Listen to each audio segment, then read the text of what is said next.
결국 한국 정부가 강력한 조치를 내렸어요. 이번이 세 번째 강제 퇴거 조치인데 약 9,000명의 태국인 불법 체류자들이 대상이 되었답니다. 출입국 관리사무소는 이들에게 일주일간의 격리 시간을 주고 인천공항을 통해 강제 퇴거 조치를 시행한다고 밝혔죠. 현재 한국에 있는 20만 명 가까운 태국인들이 이번 조치의 영향을 받을 것으로 보여요. 특히 올해 상반기에는 불법 체류자 단속 건수가 역대 최고치를 기록했는데 법무부는 정부 합동 단속을 통해 13만 3,724명을 단속하고 223명을 자진 출국 조치했다고 합니다. 더욱 충격적인 건 이제는 남아있는 20만 명이 태국인들을 한 명도 빠짐없이 단속하겠다는 법무부의 강경한 입장이에요. 이런 강경 대응의 배경에는 태국인들의 마약 사건과 농장, 무단 이탈 등으로 인한 한국 사회의 피해가 자리 잡고 있었죠. 이런 상황이라면 앞으로 한국에 있는 태국인 불법 체류자들의 대규모 강제 송환은 피할 수 없을 것 같은데요. 여기 강제 소환으로 아수라장이 된 태국인의 현지 상황이 여실히 드러난 사연이 있습니다. 무슨 일로 사연까지 보내게 되었는지 바로 들으러 가보시죠. 구독, 좋아요 꾹 눌러주세요. 지금은 어두워져가는 방콕의 마지막 밤을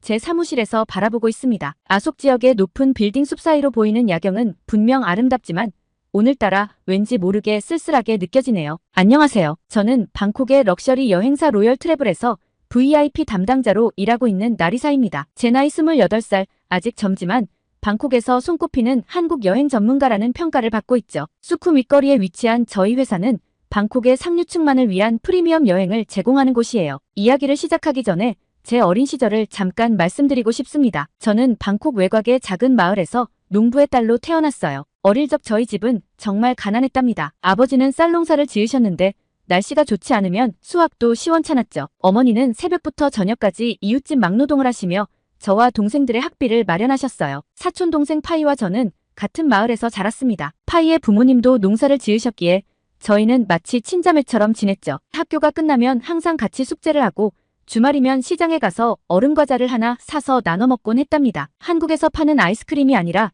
말 그대로 얼음에다가 설탕을 살짝 섞은 것이랍니다. 아침이면 제가 파이를 깨우러 가곤 했답니다. 파이야 학교 가자 하고 부르면 항상 늦잠을 자던 파이가 허둥지둥 일어나서 제 뒤를 쫓아오곤 했죠. 학교 가는 길에는 낡은 자전거 한 대를 둘이서 타고 다녔어요. 제가 앞에서 페달을 밟으면 파이는 뒤에 앉아서 저를 꼭 붙잡고 있었죠. 비가 오는 날이면 둘이서 한 우산을 쓰고 흙탕물이 튀지 않게 조심조심 걸어가기도 했답니다. 점심시간이면 저희는 도시락을 나눠 먹었어요. 저희 어머니가 만들어주신 팟타이와 파이네 어머니가 싸주신 고수 반찬을 함께 먹었죠. 지금 생각해보면 그때가 가장 행복했던 것 같아요. 아무것도 가진 게 없었지만 서로를 의지하며 살았으니까요. 주말이면 저희는 마을 뒷산에 올라가 야생 열매를 따먹곤 했어요. 때로는 개울가에서 물장구를 치며 놀기도 했죠. 특히 기억에 남는 건 저희가 만든 비밀 기지예요. 마을 끝자락에 오래된 창고 뒤편에 저희만의 공간을 만들었는데 거기서 둘이서 미래의 꿈을 이야기하곤 했답니다. 언니, 나중에 크면 부자가 돼서 엄마 아빠 고생 안 시킬 거야. 파이가 항상 하던 말이었어요. 저는 그때 파이의 등을 두드리며 그래, 우리 꼭 그렇게 되자라고 약속했었죠. 하지만 그 약속이 이렇게 아픈 현실이 될 줄은 몰랐답니다. 중학교에 들어가면서 저는 한국 문화에 빠져들기 시작했고 파이는 학교를 그만두고 방콕 시내의 식당에서 일하기 시작했어요. 그때부터 저희의 길이 조금씩 달라지기 시작했나 봅니다. 저는 한국어를 배우며 더 나은 미래를 꿈꿨고 파이는 하루하루 버티며 살아가는 법을 배웠죠. 그때는 이렇게 서로 다른 길을 걷게 될 줄 몰랐어요. 그런 제 인생의 전환점은 고등학교 2학년 때였어요. 우연히 접한 한국 드라마 겨울연가에 완전히 매료되었거든요. 남자 주인공의 다정한 모습, 여자 주인공의 당당함, 그리고 무엇보다 드라마 속에 등장하는 한국의 깔끔하고 세련된 거리들이 너무나 인상적이었습니다. 특히 첫눈이 내리는 남이섬의 아름다운 풍경은 제 마음속에 깊이 각인되었죠. 그때부터 저는 한국어 공부를 시작했어요. 학교 다녀와서 밤늦게까지 유튜브로 한국어 강의를 들었죠. 한국 드라마는 자막 없이 보려고 노력했고 K-팝 가사를 하나하나 받아 적으며 발음을 따라했답니다. 당시 저희 집은 컴퓨터도 없었기에 이웃집 PC방에서 아르바이트를 하며 공부했어요. 월급 대신 인터넷 사용 시간으로 받았죠. 부모님은 처음에 많이 걱정하셨어요. 그렇게 힘들게 공부해서 뭐 하려고 그러니 차라리 영어나 배우지 라고 말씀하셨죠. 특히 아버지는 제가 농사일을 도와야 할 시간에 한국어 공부만 한다고 화를 내시기도 했답니다. 하지만 저는 포기하지 않았습니다. 대학은 진학하지 못했지만 독학으로 한국어 능력 시험 5급까지 취득했어요. 작은 여행사에서 첫 직장 생활을 시작했을 때도 매일 아침 한국 뉴스를 보며 시사 상식을 쌓았답니다. 점심시간에도 한국 예능 프로그램을 보며 최신 트렌드를 파악했죠. 덕분에 한국 문화와 트렌드에 대한 이해도가 높아졌고 자연스럽게 한국 여행 상품을 전문적으로 다루게 되었어요. 지금 제가 일하는 로열 트래블은 방콕 최고의 럭셔리 여행사입니다. 처음엔 말단 직원으로 입사했지만 한국에 대한 해박한 지식과 완벽한 한국어 실력을 인정받아 빠르게 승진했죠. 특히 제가 기획한 프리미엄 의료 관광 패키지는 태국 상류층 사이에서 큰 인기를 끌었어요. 강남의 성형외과부터 청담동의 명품 쇼핑, 미슐랭 스타 레스토랑 예약까지 모든 것을 완벽하게 코디네이팅 해드렸거든요. VIP 고객들은 저를 한국 전문가라고 부르며 신뢰해 주셨어요. 태국의 유명 정치인부터 재벌 2세들까지 모두 저를 통해서만 한국 여행을 예약하셨죠. 특급 호텔 스위트룸, 전용 수행기사, 미슐랭 레스토랑, VIP룸까지 저는 그들에게 최고의 한국을 보여주기 위해 늘 최선을 다했답니다. 그런데 오늘 저의 모든 것이 무너져 내리는 것 같은 소식을 듣게 됐습니다. 제가 신청한 한국 비자가 거절된 거예요. 지난 5년간 수십 번도 더 한국을 드나들었는데 이런 일은 처음이었죠. 더구나 이번 주말에는 태국의 유명 재벌 가족의 서울 투어가 예정되어 있었는데 모든 게 물거품이 되어버렸어요. 하지만 이것보다 더 큰 충격이 기다리고 있었습니다. 밤늦게 걸려온 어머니의 전화였어요. 제 사촌 동생 파이가 한국에서 불법 체류 중에 검거되었다는 소식이었죠. 파이는 6개월 전 관광비자로 한국에 갔었는데 그곳에서 일자리를 구해 불법으로 체류하고 있었던 거예요. 한국에 대한 동경은 저와 같았지만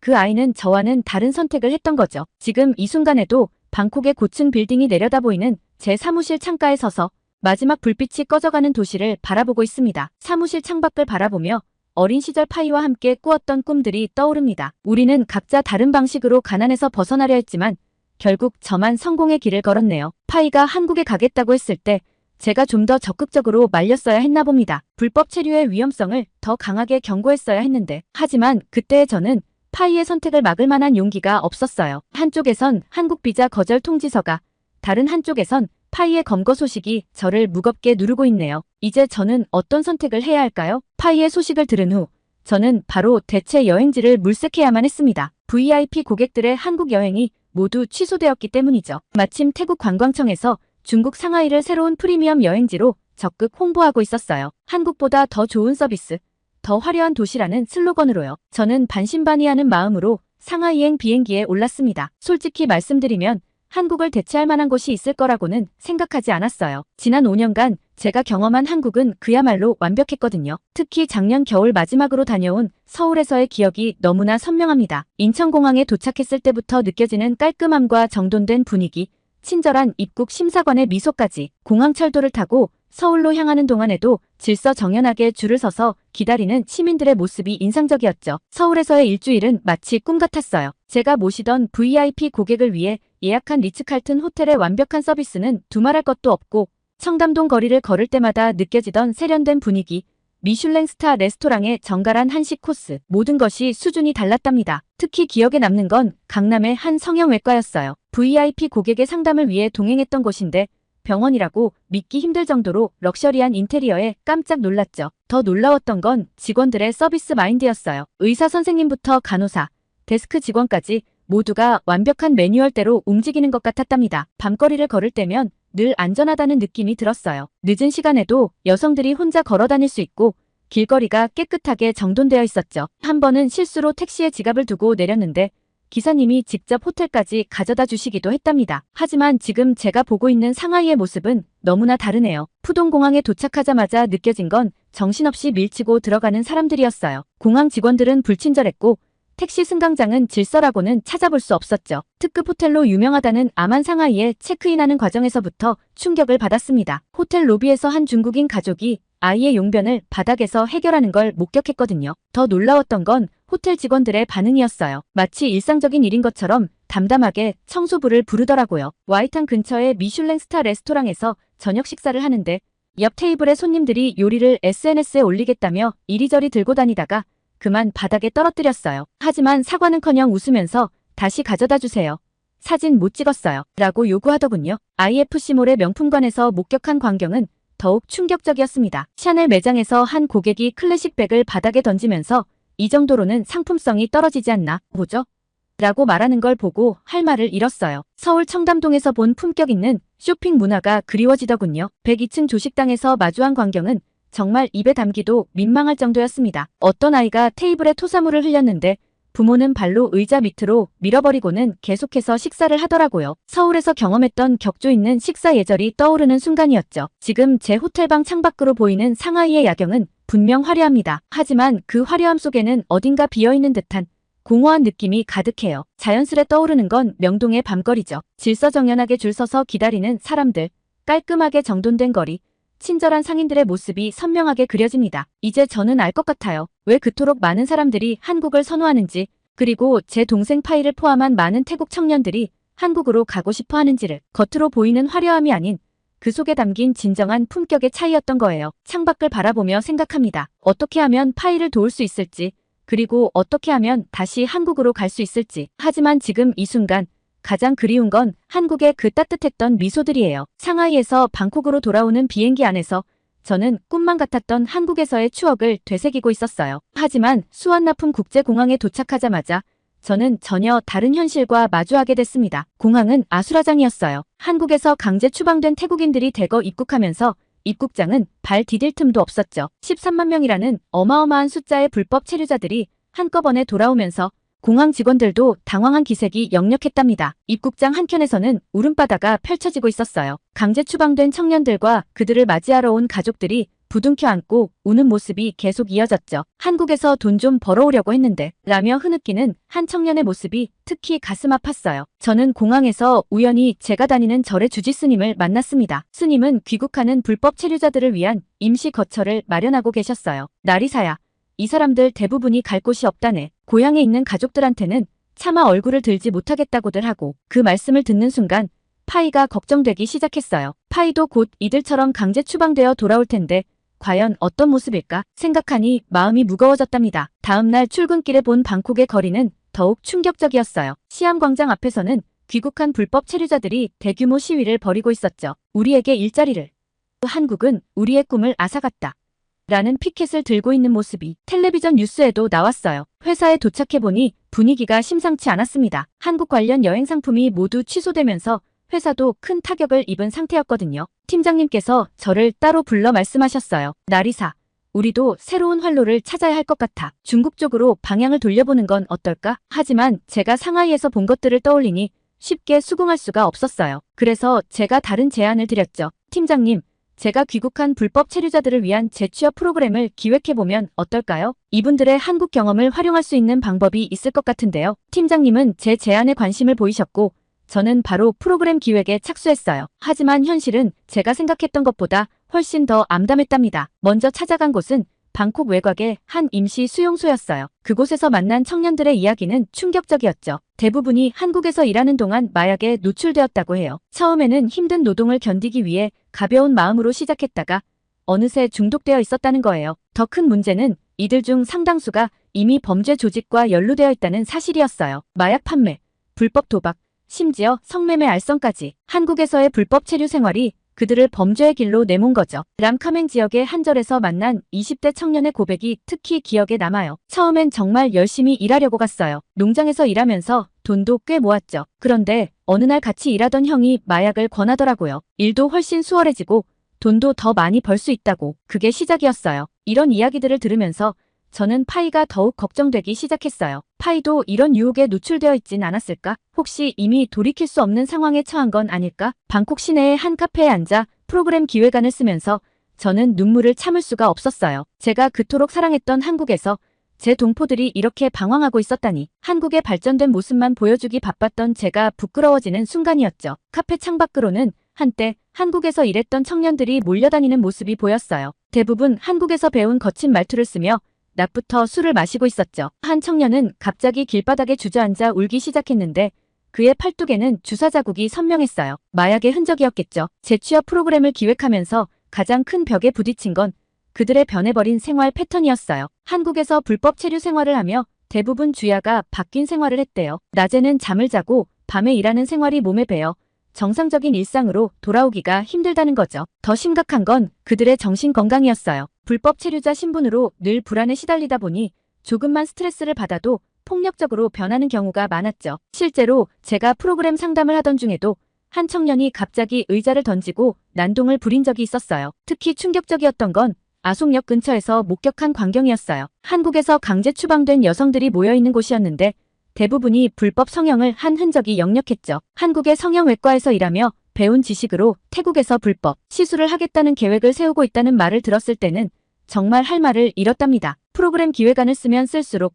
현실의 높은 벽에 좌절감을 느꼈어요. 마약 중독 재활에 드는 비용은 감당하기 어려운 수준이었고 그들의 범죄 이력은 정상적인 취업의 걸림돌이 되었죠. 더구나 대부분이 한국에서 번 돈을 모두 탕진한 상태라 당장의 생계가 막막한 상황이었어요. 어제는 한 청년이 제게 와서 이렇게 말하더군요. 한국에서는 최소한 하루 일하면 하루 먹고 살 돈은 벌었는데 여기서는 그마저도 안 돼요. 차라리 다시 불법으로라도 한국에 가고 싶어요. 이런 말을 들을 때마다 가슴이 미어져요. 창밖으로는 여전히 시위대의 외침이 들려오고 뉴스에서는 계속해서 불법 체류자 문제를 다루고 있어요. 방콕의 거리는 혼돈 속에 빠져 있지만 이 문제에 대한 해답을 찾기가 너무나 어렵네요. 불법 체류의 대가가 이렇게 가혹할 줄은 몰랐어요. 이제 저는 매일 밤 파이의 소식을 기다리며 잠들어요. 부디 파이만큼은 이들처럼 되지 않기를 간절히 기도하면서요. 어두운 방콕의 거리를 바라보며 프로그램 기획안을 수정하고 있을 때였어요. 갑자기 걸려온 어머니의 전화는 저의 모든 것을 멈추게 했습니다. 나리사, 파이한테 편지가 왔어. 어머니의 목소리가 떨렸어요. 평소 강인하셨던 어머니의 목소리가 이렇게 흔들리는 건 처음이었죠. 다음 날 아침 일찍 고향집을 찾았습니다. 어머니는 이미 밭에 나가시고 아버지는 낡은 식탁 위에 놓인 편지를 말없이 가리키셨어요. 파란색 항공우편 봉투, 발신인은 한국 땡땡 구치소였습니다. 손이 떨려서 편지를 여는데도 한참이 걸렸어요. 언니에게 미안해요. 정말 미안해요. 처음엔 정말 열심히 살았어요. 경기도의 한 딸기 농장에서 일했는데 월급도 제때 받고 사장님도 잘해주셨죠. 하지만 3개월 후 월급이 통장에 들어올 때마다 브로커 비용을 내야 했어요. 처음 한국에 올 때 들었던 비용의 2배를 갚아야 한다고 하더라고요. 편지를 읽는 내내 눈물이 멈추지 않았어요. 파이는 브로커 비용을 갚기 위해 더 많은 돈이 필요했고 그러다 알게 된 언니를 따라 서울로 갔다고 해요. 그곳에서 그녀는 쉽게 돈 버는 방법을 배웠다고 했죠. 처음에는 그저 작은 봉투를 전달하는 일이었어요. 한 번 배달할 때마다 50만 원. 너무 쉬운 돈이었죠. 나중에야 알았어요. 제가 배달하던 게 필폰이었다는 걸. 편지는 계속되었어요. 파이는 점점 더 큰 거래에 연루되었고 결국 경찰에 체포되었다고 했습니다. 더 충격적인 건 이런 일이 결코 특별한 경우가 아니라는 거예요. 같은 교도소에만 해도 비슷한 처지의 태국 여성들이 20명도 넘는다고 했죠. 언니, 여기 있는 언니들 대부분이 저처럼 농장이나 공장에서 시작했어요. 하지만 결국은 다들 이렇게 됐죠. 돈이 너무 쉽게 들어오니까. 이게 마약이라는 걸 알면서도 눈을 감았어요. 매일 밤 양심의 가책을 느끼면서도 돈 때문에, 빚 때문에 저는 바로 한국 대사관으로 향했어요. 파이를 도울 방법이 있을 거라 믿었거든요. 하지만 대사관에서 들은 이야기는 더 큰 충격이었답니다. 작년에만 마약 사범으로 체포된 태국인이 1000명이 넘습니다. 대부분이 불법 체류자이고 이들 중 80%가 20대 여성이에요. 조직적으로 이루어지는 범죄라 개인적인 선처는 어렵습니다. 담당자는 차갑게 말을 이었어요. 게다가 최근에는 이들이 한국에서 배운 수법으로 태국에서도 마약 조직을 꾸리는 사례가 늘고 있어요. 한국 정부 입장에서는 더욱 강경하게 대처할 수밖에 없는 상황입니다. 대사관을 나오면서 우연히 만난 한 여성의 이야기는 더욱 가슴 아팠어요. 그녀의 동생도 파이처럼 마약 조직에 연루되어 있었는데 체포되기 전에 극단적인 선택을 했다고 해요. 빚 독촉과 양심의 가책을 이기지 못한 거죠. 우리 동생은 20살이었어요. 한국에 가기 전에는 절에서 자원봉사도 하고 웃음이 너무 예쁜 아이였는데 집으로 돌아오는 길 택시 안에서 파이의 어린 시절을 떠올렸어요. 마을 뒷산에서 꽃을 따며 놀던 모습, 장래 꿈을 이야기하며 키득거리던 순간들. 그때의 순수한 미소는 어디로 간 걸까요? 사무실로 돌아와 보니 책상 위에는 아까 작성하던 재취업 프로그램 기획안이 놓여 있었어요. 하지만 지금은 그 어떤 프로그램도 의미 없게 느껴졌죠. 내 동생도 구하지 못하는데 어떻게 다른 이들을 도울 수 있을까요? 창밖으로는 해가 저물고 있었어요. 방콕의 화려한 고층 빌딩들이 하나둘 불을 밝히기 시작했죠. 겉으로는 아름답지만 그 빛나는 불빛 아래에서 얼마나 많은 젊은이들이 파이처럼 잘못된 선택을 하고 있을까요? 파이의 사건 이후 저는 태국 내 불법 체류자 가족들의 모임을 만들었어요. SNS를 통해 자연스럽게 형성된 모임이었는데 한 달 만에 1000명이 넘는 회원이 모였죠. 매주 토요일마다 모여서 한국에 있는 가족들의 소식을 나누고 서로를 위로하는 시간을 가졌답니다. 제가 이 모임의 대표로 태국 뉴스에 출연하게 된 것이 전환점이 되었어요. 인터뷰에서 저는 불법 체류 문제를 해결하기 위해서는 양국의 협력이 필요하다고 말했고 특히 브로커들의 횡포를 고발했죠. 그 방송을 본 주태국 한국 대사관에서 연락이 왔고 얼마 후 한국 법무부로부터 공식 초청장을 받게 되었습니다. 나리사 씨의 활동이 인상적이었습니다. 불법 체류 문제의 해결을 위해서는 양국 민간단체의 협력이 필요한데 당신이 그 가교 역할을 해주었으면 합니다. 서울행 비행기를 타기 전 저는 복잡한 심정이었어요. 제가 그토록 사랑했던 한국이지만 이번엔 다른 모습을 보게 될 거란 걸 알았거든요. 파이가 겪었던 그 어두운 이면을 직접 마주하게 될 테니까요. 법무부 조사관과 함께 첫 번째로 방문한 곳은 경기도의 한 농촌 마을이었습니다. 이곳은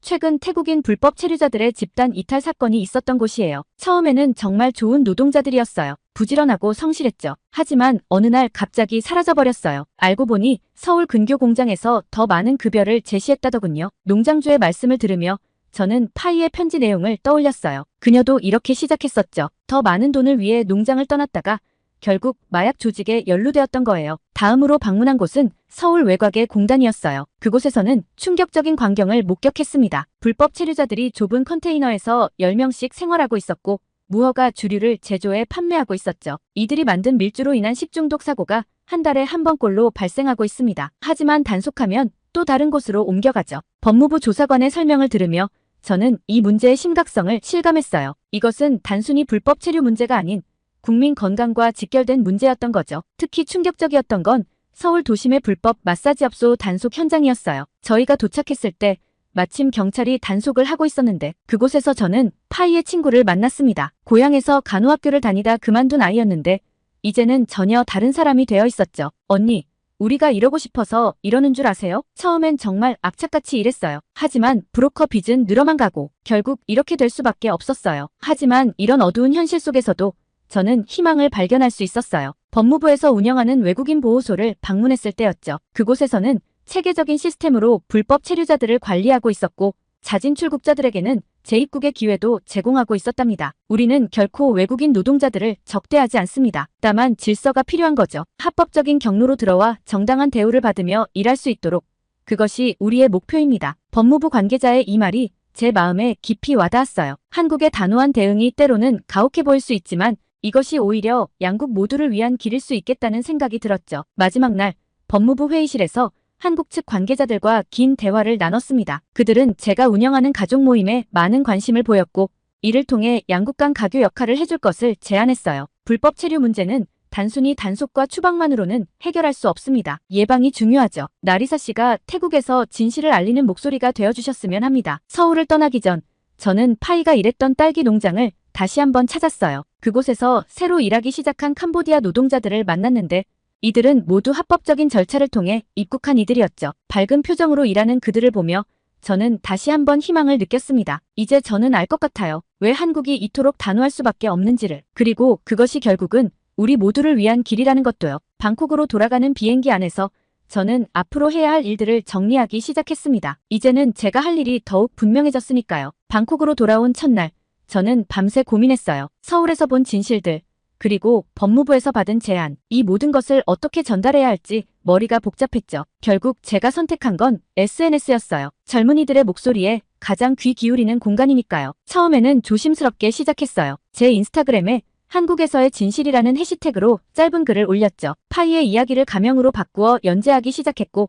서울에서 직접 목격한 현장의 이야기들도 하나씩 풀어냈답니다. 오빠, 한국 진짜 예뻐요. K-팝 스타들처럼 저도 성형수술하고 싶은데 20대 초반의 한 태국 여성이 불법 성형 브로커의 꿰매에 넘어가 실명 위기를 겪었습니다. 그들이 말하는 싼 성형의 실체는 무면허 시술이었죠. 처음엔 엄청난 비난이 쏟아졌어요. 한국을 험담한다. 태국인의 자존심을 팔아먹는다는 악플이 달렸죠. 특히 한류 팬들의 반응이 거셌어요. 제가 올린 글이 캡처되어 팬카페에 돌아다니면서 저를 반한류 주동자로 몰아가기도 했답니다. 하지만 저는 멈출 수 없었어요. 매일 밤 접수되는 제보들은 제 마음을 더욱 무겁게 했거든요. 불법 체류 중인 딸의 소식을 애타게 기다리는 부모님들, 브로커 빚에 시달리는 동생의 고민을 털어놓는 언니들. 그들의 이야기를 외면할 수 없었죠. 한국에서 번 돈으로 방콕에 카페를 차렸다는 친구의 SNS를 보고 저도 한국행을 결심했어요. 그런데 그 친구, 얼마 전에 마약 투약 혐의로 체포됐대요. 알고 보니 카페는 다 거짓말이었고 이런 실제 사례들을 계속 전하다 보니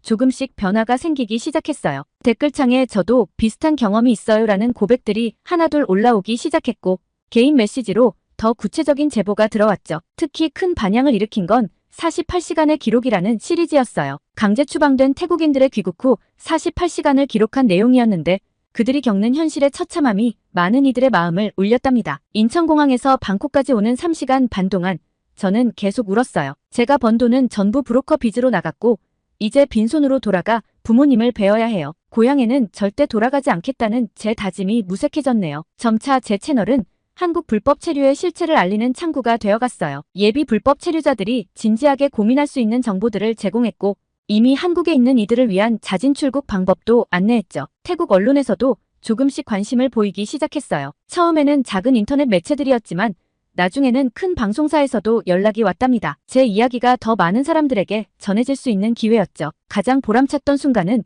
한 대학생으로부터 받은 메시지였어요. 언니의 글을 읽고 한국 불법 취업 계획을 포기했어요. 대신 한국어 공부를 더 열심히 해서 정식 취업에 도전하려고요. 이런 메시지를 받을 때마다 제가 하는 일이 조금이나마 의미가 있다고 느낍니다. 물론 아직도 쉽지 않은 싸움을 하고 있어요. 여전히 브로커들의 달콤한 유혹은 계속되고 있고 청년들의 코리안 드림은 식지 않고 있으니까요. 하지만 이제는 혼자가 아니에요. 많은 이들이 함께 목소리를 내고 있고 그들의 용기 있는 고백이 또 다른 이들을 깨우치고 있답니다. 오늘도 저는 새로운 글을 씁니다. 파이가 교도소에서 보내온 편지의 내용을 그리고 제가 서울에서 보고 들은 이야기들을 누군가의 꿈이 불법 체류라는 악몽으로 변하지 않기를 바라면서 우리의 청년들이 더 이상 어둠 속으로 걸어가지 않기를 바라면서 이제 저는 압니다. 진실을 전하는 일이 때론 고통스럽고 두려울 수 있다는 것을. 하지만 그 진실이 누군가의 인생을 구할 수 있다면 그것으로 충분하지 않을까요? 오늘의 사연은 여기까지인데요. 로열 트래블 여행사 직원 나리사 씨의 감동적인 사연 감사하며